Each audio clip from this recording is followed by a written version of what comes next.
All right, everybody, welcome back to the Shaw and Steele Show. We're gonna get right into it. We're recapping Week 12 college football games. Steele Chambers, man, how you doing? I'm doing good, man. Let's get into it.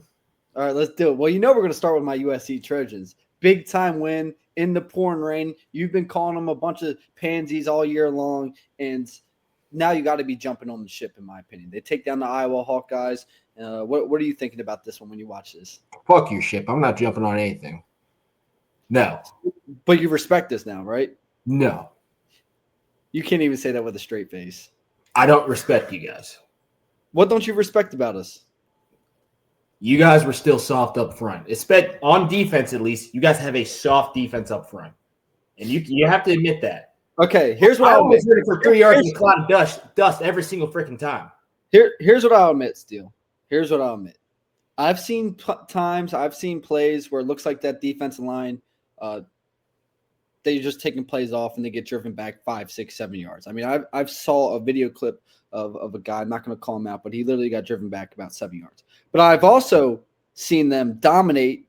They've shown, stints of domination, and I've been around these guys. I was at Ohio State with you. I was at USC. I know they have the talent up front. They just got to dig in every single play, and they are capable. They show that they are capable. And first half, absolutely abysmal. Second half, they made adjustments. I thought Coach Lynn got way more aggressive, sending the house, pressuring up, big turnover. And regardless, that Iowa coach was talking a lot of shit, and I know Coach Lincoln Riley feels good to win that one. But still, I do know you're going to respect this. How fucking good are our wide receivers? Pretty good. No. Come on, Steele. They're pretty good.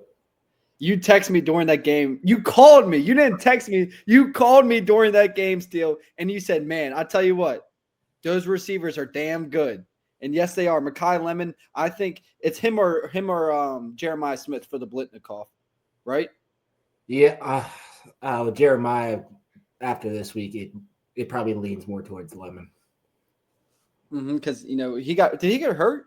Jeremiah? We'll talk about that But overall, I'm so pumped up for the Trojans. They're sitting at 8-2. They've given themselves a chance to get into the playoffs. They've set themselves up. They're exactly where they need to be. Everything's out in front of them. They got a big time showdown with Oregon. They did what they had to do, getting that win against Iowa. Now it's, put your money where your mouth is, I guess, and we'll get into that on Thursday. Let's move on, Steele. Let's move on. I'm fired up, dude. I'm fired up. Okay, Ohio State. I didn't watch the game. I didn't bother to watch the game. The UFC fights were on by then, so I'm going to let you take this one away. It looked like, and it sounded like domination. I mean, it was really boring. Carnell Tate, he didn't play. Jeremiah Smith, he was pretty banged up. I think he didn't play after the second quarter or whatever. But you remember our period of young guys back freshman year, whenever they just put all the freshmen out there, have them play, run around. That's exactly what it was. I could not stand young guys. Young guys, period, would just drive me crazy. Well, that's what it was. And you saw Julian saying he struggled a little bit more. He didn't have like 80% completion rate just because he has different feel with these receivers, trying to get his timing down. But they ran the ball a lot. Peoples, Bo Jackson, they both had really big days. They're proving themselves a little bit to actually create something once they get past the line of scrimmage. If they can get that figured out, then there's not going to be a weakness on this team. No, I think keep going. Yeah, that's the only thing that I would have to say about this. So it sounds like in that UCLA game, they are really dedicated to trying to jumpstart those young running backs, get them more reps, and that's an important and I think a good strategy when you're playing UCLA when you know you're going to dominate the game. Let's work on our weaknesses and get these young guys going. I did see that hurdle. That was a hell of a hurdle by that kid. That's what this whole game was. I imagine that's what Rutgers is going to be this upcoming week. It's just getting these young guys some reps, getting them some like live action plays, and then another thing that kind of scares me, just because he didn't play the rest of the game and then he had Carnell out. Yeah, that's the only thing that I could see slowing down this team is injuries. Yeah. So, Steele, I do want to ask you something about this because I did see this. I saw a bunch of Ohio State fans, and I totally disagree with this, but I want to get your thoughts. They were on there saying, why the hell was he even out there in the first place? It's UCLA. Why would he be out there in the first place? They should have arrested him. This could cost us. You know how Ohio State fans can jump off the ship. I think that's a little asinine. It's a big game. It's still a Big Ten game. You want your guys out there. So he wants to compete. It's like telling a fish not to swim. Exactly. It's not just I'm a little banged up. I'm not going to play this week. If he was like that, then he wouldn't be the kind of player he is right now. So you gotta he's got to gut through it and play. And I don't know. And with how he is right now, like with the whole limping video that's gone viral and everything, he's going to be fine. Stu and all those guys over there that work in the facility, they're going to get him right. They're the best in the business. So they are. I'm not worried about it too much, but it did just kind of made me realize that's the one thing that could happen. Like if one of these key guys goes down. Yeah, if one of those key guys does get a serious injury, we hope not, but that would really, really, really hurt him. Okay, Steele, anything else with this one? No, we're not going to be talking much about them until the game. Okay, yeah, the game. We're going to be talking about them a whole lot that week. Okay, we're looking at Pitt versus Notre Dame, total domination. Jeremiah Love, once again, highlight reel, spin move, 143 yards on the ground, touchdown. I think this Notre Dame team is a legit football team. I think they're one of the few teams that has a shot to win the national championship. I really do. I think they're physical up front. Defense, they got some young guys really coming along on that defense. This Notre Dame team, I would not want to play them right now in the playoffs. Yeah, I mean, the one thing I have to say about them, once Jeremiah Love wasn't in the picture on that offense, they really stalled. Whenever they tried it, whenever it was CJ Carr at the helm of the offense, he was leading everything. They just didn't look the same whenever they had the same running attack with Jeremiah Love. And that's a little interesting because he has issues with his knee from last year. Yeah, he does. But they were able to find some more weapons. They had that Eli Raritan guy, that big tight end. They were using him a lot. Yeah, he scored a touchdown on me last year. Oh, boo-hoo. No, but still, what do you think of CJ Carr, honestly? Because you saw Tom Brady come out and say Carr's going to be the guy. Gruden's been glazing him, and we love Coach Gruden. So what do you think of CJ Carr? I mean, maybe not necessarily this year, but moving forward, do you see that kind of first pick potential, or what's the deal with him? I mean, I haven't watched Notre Dame enough to give you a concrete answer, and I'm not a quarterback's coach. I know a little something, but I'm no Gruden. But yeah. I mean, compared to the other guys that are being talked in the Heisman race and everything, he obviously has a ways to go, but he's got the foundation for it. He's got a pretty decent arm. He makes some throws whenever he needs to. I haven't seen him have the ability to really take over a game like some of these other guys, like the Mendozas of the world. No, I agree. So you think it's Notre Dame? Would you want to play them in the playoffs right now? I mean, I'd be okay playing them, but yeah, I say if you had to put teams in different tiers, they're a team that can win a national championship. Okay, all right. We're on the same page. Okay, moving on. This game was a fun game to watch. Kind of a fun game to watch. Oklahoma versus Alabama. Alabama, man, they couldn't handle that heat. That Oklahoma defense is a legit defense. And dude, you look at the stat line and then realize that Alabama lost, you're probably scratching your head thinking, what the fuck happened? Terrible. It's bad, but all the credit in the world to Venables because that defense was unreal. Do you watch him on the sideline, man? That guy gets more fired up and more. He is a hell of a coach. It's awesome, and his players play that way too. Yes, and it's not one of those things where they completely shut him down. Because Ty Simpson, he still had 300 yards in the air, but the running game, they need to figure out the running backs. That's one thing. Because they couldn't run the ball. They were terrible in pass protection. That needs to happen for Alabama. We'll get to them later. Yeah, Venables, he's terrible all year. Pass pro, they've been awful. Yeah, but I mean, they gave up some yards, some points, but they made critical plays. He had the pick six, the strip sack, and they were bringing all these pressures. And then he was just throwing little wrinkles in the back end that was making Ty Simpson hold on just for a split second. And that's what was really getting those guys to get home, get sacks on them, get pressures. And it was like he was seeing ghosts. He did not know what they were doing in the back end. Steele, when you're getting recruited at Ohio State, did you ever talk to – probably not because he was a secondary coach. Did you ever talk to Alex Grinch? Yeah. You did talk. Well, Coach Grinch ended up being one of my coaches at USC, and he would always say, "You want to win the game, you got to get takeaways. Takeaways equal victory." He'd always say that, and well, he was right because those 3 takeaways they had resulted in 17 points, and that was the difference in the game. I do want to ask you this: after watching that, if they played 10 times, what would the win-loss record be for Alabama in that matchup? Did you feel like Alabama was a better team?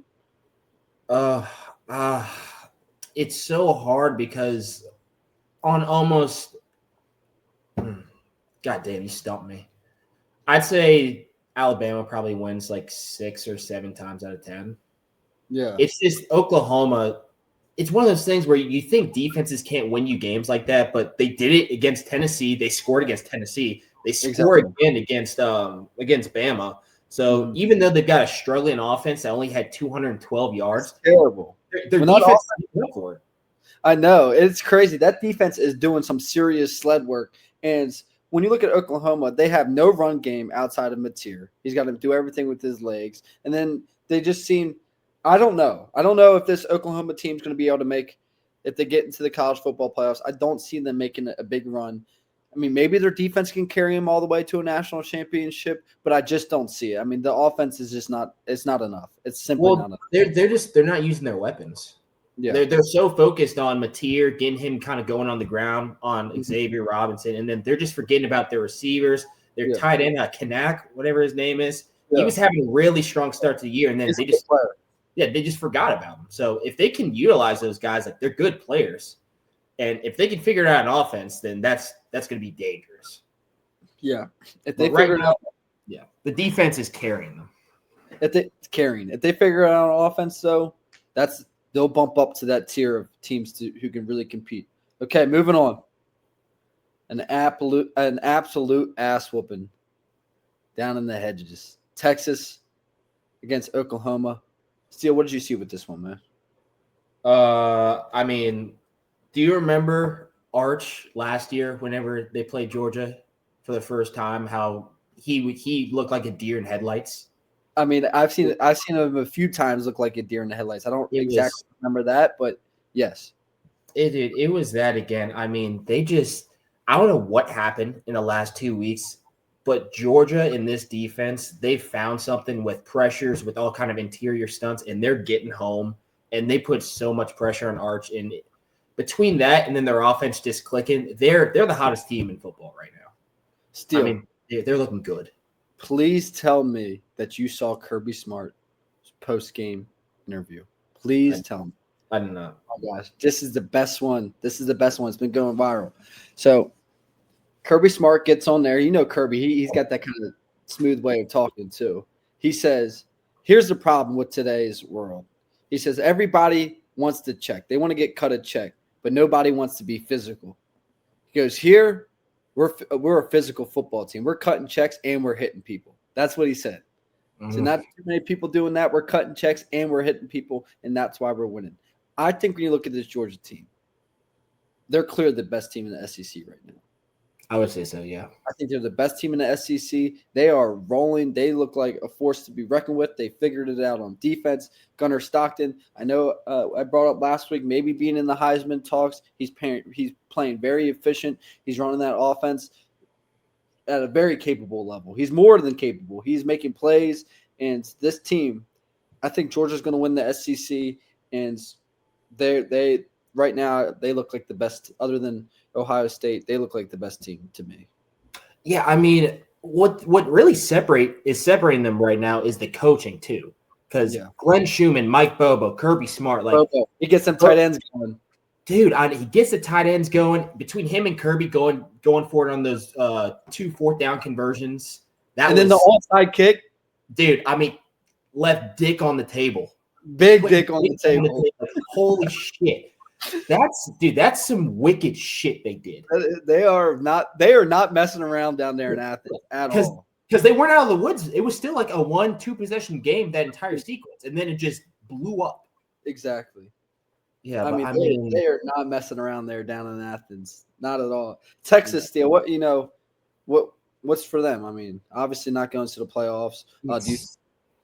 it's a pendulum back and forth. Their defense played really well. They tried everything they could. Georgia scored. Yeah, Georgia was scoring the first couple drives, and then they held them all the way up until the fourth with with a pick and then some other just really good stops. But the Texas offense, they can't protect Arch Manning, and he needs protection. He needs protection big time. He needs protection. And whenever he can't get stuff going, the ground game wasn't working. It was just one of those things where it was just 3 and outs. They didn't convert a third down until like late in the third quarter.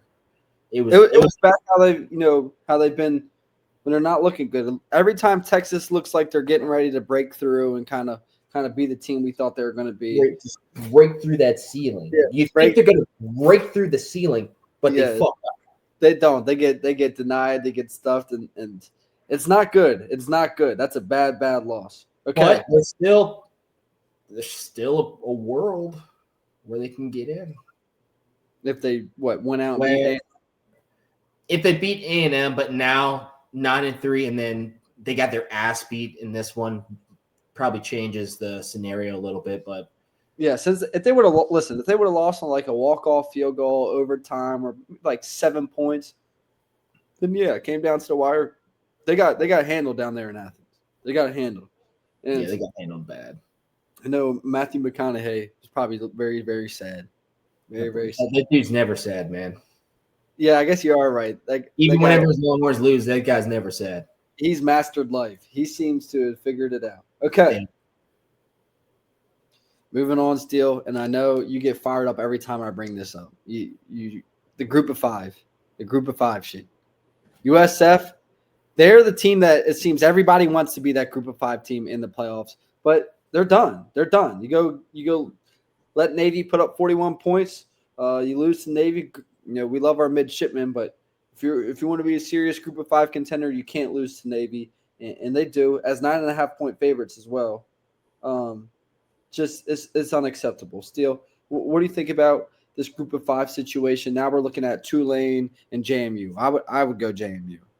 I mean, first, congratulations to my shipmen. I know you love those guys. You love your seamen, but I mean, 100%. I just I don't care about group of 5 anymore.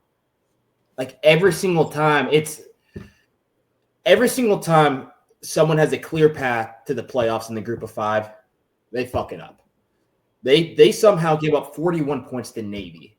They don't want to be that's abysmal. And I don't even Tulane, sure, maybe they can get in, but they got their ass beat by Ole Miss. Whoever plays them in the playoffs, if they get in, not going to have any problems. James Madison, that's going to be a cool story. It's going to be interesting having them go wherever they go, either between the hedges, Eugene, whatever.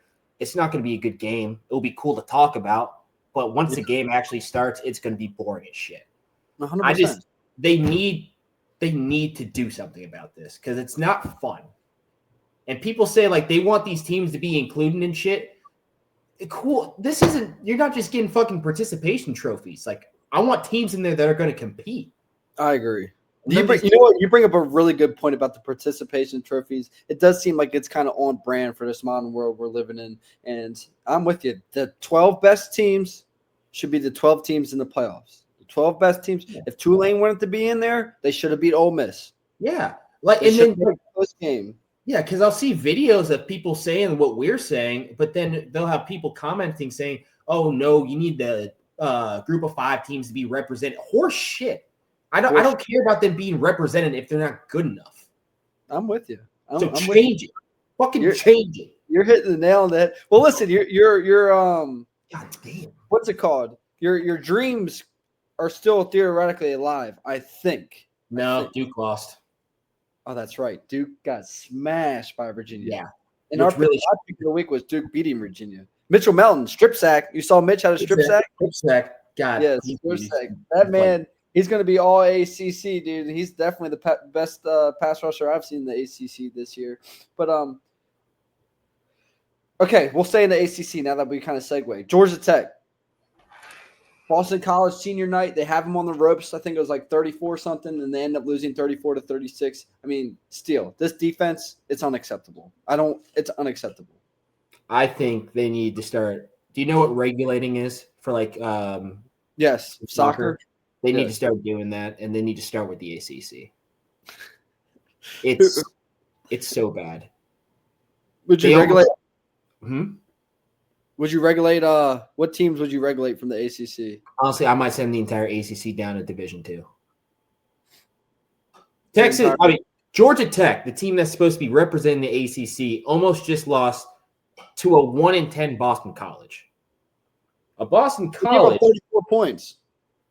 their only win this year is against Fordham University.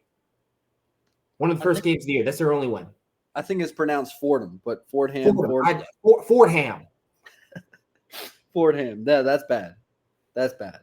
And people will say, like, usually SEC haters, they'll say, oh, but let's say Georgia has a close win against 3-5 Florida. Now it's just like a win is a win situation. Why aren't you saying that with Georgia Tech? Because Florida still has talent, and they're in the SEC where they play legit teams. Mm-hmm. Boston College is shitty. They're really shitty. And Georgia Tech, they're shitty too, but somehow they pull out a win, and somehow they're 9-1 there. Imagine if they didn't have Haynes King. I still think I got Haynes King floating around right outside the Heisman bubble. Let's see what happens when he gets up against Georgia. But man, I think they're going to get. I've been thinking they might put up a fight with Georgia. Nope. I think Georgia's, especially Kirby Smart. That was a close game last year. Kirby Smart's going to be like, you all better go out there and whip their ass. I do not want this close. This needs to be a statement game. So I think Georgia Tech. I love Brent Key, but I'm starting to lean with you, Steele. I'm starting to get off that wagon. Now, Miami, once again, they look pretty good. You don't know what you're going to get from this Miami team. I didn't watch them. Okay, well, Beck, they're just the best version of Miami is what you got. And you know what that is. Starts with Beck and that defense, Ruben Bain, all them get going. I mean, they smashed North Carolina State. They're the team that I think can maybe do something because when they're playing good, they are a good football team. But I just don't trust Carson Beck moving forward. But they play good whenever they don't have to play anyone. Whenever there's no stakes. Once stakes are involved, Carson Beck, he's going to shit the bed. I agree. Okay, so I'm not trusting him. A couple more games here, Steele. First off, I want to bring up the Gators against Ole Miss. That was a tight one. Lane Kiffin. You think there were some distractions there with his team, Florida? The Florida interim coach was talking shit about Lane Kiffin, basically said he's not the man who could take the Florida job. And, there's been a lot of talk with that. Do you think there was some distraction and that's why that game was close? No, I wouldn't say distraction. I think it's just one of those things where Ole Miss, they feel like they've kind of got past all of their big tests this year, and they're probably looking forward already to the playoff picture. They probably won't make the SEC. So I'm guessing they just had their eyes ahead and kind of just forgot about the team in front of them. And Florida, they're always going to find a way to make some of these games close. They play hard, man.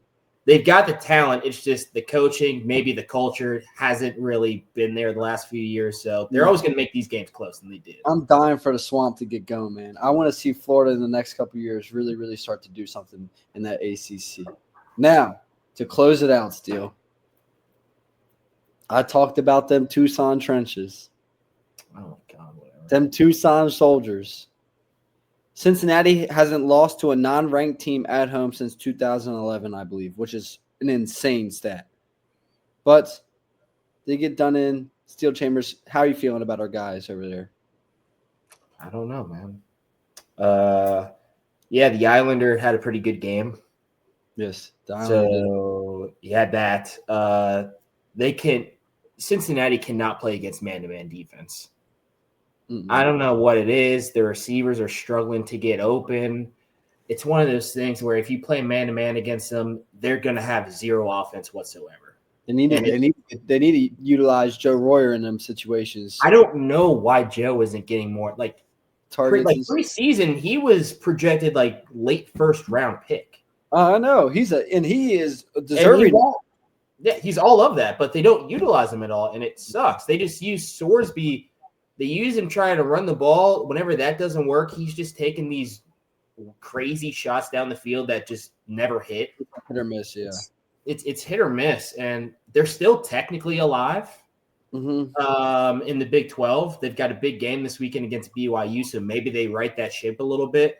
But Arizona beating up on the Bearcats, that's a hard thing to see for me. It is a hard thing. I love Pat Gerd, Joe Royer, and those guys, but I did like them Tucson Soldiers going into that game. Okay, Steele, one last thing before we end this. Maybe catch you off guard. I should have brought this up beforehand. But give me a winner. It could be a team. It could be a player. Let's do our little superlatives, as I like to call it. Oh, dear God. Okay. Winner of the week. Loser of the week. Whoa. Time out. We forgot Texas A&M game. Oh, shit. How did I forget that? How could I forget that? Bring it up, Steele. Okay, so this was probably the most interesting game I've seen in a long time. Dude. Texas A&M, the first half, complete butt cheeks. Marcel Reed, he could have thrown maybe 5 or 6 picks. It looked like he had the yips. Don't say that word. Don't say that word. That's a no word. Don't say that Y word. Okay, but it looked like he had that. Yes, it looked like he did. He did not give a shit about that ball. No. And then South Carolina, I mean, they were taking shots. Dylan Stewart and that defense, they were getting after him. Dude, Stewart's probably going to leave. Oh, yeah, he's definitely good. He's going to get a bag somewhere, and he's out of there. Yeah, Yeah, the defense, I mean, didn't look great against South Carolina. The offense, O-line couldn't protect Marcel. Marcel couldn't throw the ball. The receivers couldn't catch. First half was utterly abysmal. They had the damn the policeman bumping into the guys. That was all around. All of that stadium was a shit show. And then by the grace of God, I don't know what the hell Mike Elko told those kids, but they come out in the second half. Marcel Reed throws for like 300 yards and 4 touchdowns in a quarter. The defense turns it on. South Carolina decides, I'm not going to fucking show up to play ball. Fuck Beamer ball. I'm just going to fucking hand it off, hope for the best. It was – I know South Carolina fucks up games a lot, but that was utterly ridiculous. That was a historical fuck-up. A historical fuck-up. I think it was like the biggest comeback in the SEC. I could be wrong, but it's one of them. It was the big – I forgot what the stat was. Like, I think teams were 1 in 284 since 2001 in, I think, like, if they're leading by 27. Yeah. And so I expect Beamer to be on the hot seat after that, especially at halftime. He was getting back to the stand. Yeah. That's an all-around bad look. That is a bad look. And when you look at Texas A&M, Mike Elko, he said after the game, he said, listen, first half, he goes, this is what we pride ourselves on. This is why I love – I met Coach Elko. I had a chance of meeting him because we did we played A&M in Vegas Bowl. Mm-hmm. And I did a interview. It was me and Mekhi Lemon and then and Lincoln Riley, and then it was Elko and 2 other players for A&M. And, you'd sit and wait your turn. So I got talking to Elko, and he was first off, a great dude, very respectable guy. But what he said, and I love this, is he said, we're a blue-collar football team. We pride ourselves on that. We got to win the line of scrimmage up front on offense and defense. We got to, when we tackle on the back end, we got to be physical. We can't turn the ball over. We got to be smart. We're a blue-collar, smart team, and we weren't that in the first half. And I just told my guys we got to get back to our identity. And we saw that, and, man, for South Carolina not to get a field goal or anything, though, is nothing. Is insane. To get absolutely nothing is crazy. I mean, and then once it happened so quickly, I mean, Texas A&M got back into it so quickly, and you could just see when they were showing Beamer, I mean, he looked stressed out. He knew he was about to choke. So Beamer, everybody loves the Beamer family, but who knows, man? That's bad. That's bad. I don't even know what to think about this A&M team, because on one hand, you've got them playing some of the worst ball I've ever seen. Like I've seen this entire year. And then on the other hand, I've never seen a team have such flow state and so easily march up and down the field on an SEC defense. Still, I think that game is really going to help them. We talked about adversity.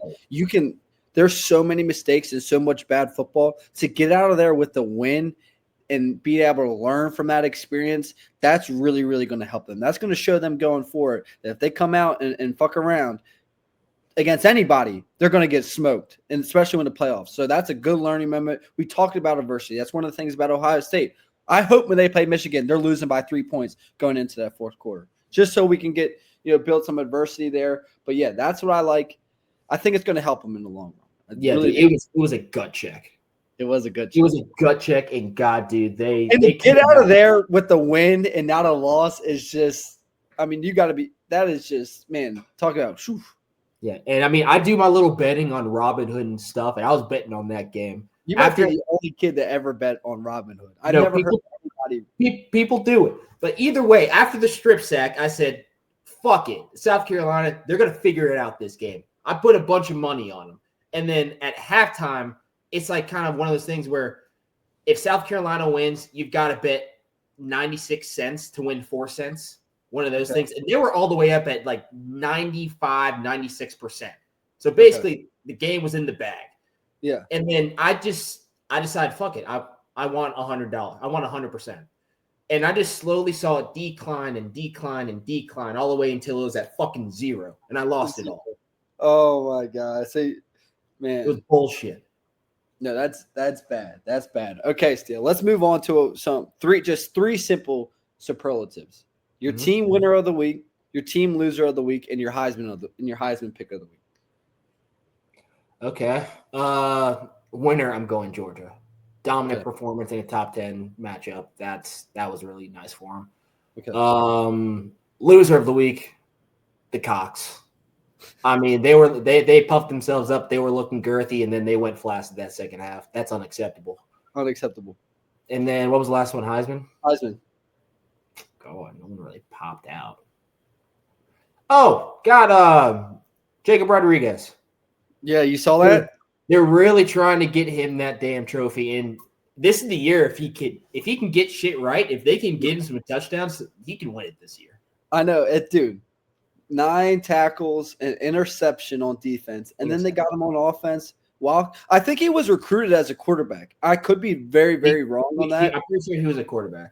Yeah, I'm pretty sure. Like you played running back. I'm pretty sure he played quarterback, and then they switched him to linebacker. But yeah, that's insane. Okay, so my winner of the week would be. I'll try and go a little bit differently here. The USC Trojans. That's my winner of the week. Big Ten win in the rain against a respectable Big Ten team. My loser of the week would be. Let me think about this. My Heisman. I'll go Heisman while I think of the loser. My Heisman of the week is going to be Marcel Reed. I love, when things go sideways, that shows me Heisman. That's part of the Heisman Trophy. How well can you bounce back? Played horrible, looked like absolute dog crap, and then comes out in the second half, and he's inspiring his teammates. He's being that great leader. So Marcel Reed will be my Heisman. I also did like Mendoza, 22-24. But my loser of the week. You can double down on the Cox, man. I mean, you almost have to double down on Cox. It was a historical loss. I know. I got to double down. Talk it up. Come on. Yes. I mean, like you said, dude, those Cox were they were up there. They were rock hard. And then the second half. God, dude. The second half, they just went totally flaccid. So that's probably why, man. Those things were so stiff. They probably got a headache losing all that damn blood. Oh my God. So the Cox are both of our losers of the week. And man, what a week that was. Okay, Steele, I'll see you on Thursday, man, when we recap it. Interesting. There's really only a couple games, week 13, but man, I enjoyed this one today. Yeah, this is a fun one. Steele Chambers, who did you break down on your tape talk, man? Georgia, Texas. What's the best play you saw? Georgia runs the same shit every week, and it always works. Oh, they're one of those defense that doesn't change it up a whole lot week to week? No, there's a couple plays on defense. Defense changes up a little bit, but on offense, it was offense. One of the big touchdowns. Fake toss, switch verticals, tight end receiver, hit a receiver. Yeah, they always got one of those. Yeah, but it was bad. All right, man. All right. I'll see you later. All right. You have a nice, splendid day. Take your dog to his spa. What, you ain't got nothing to say to that?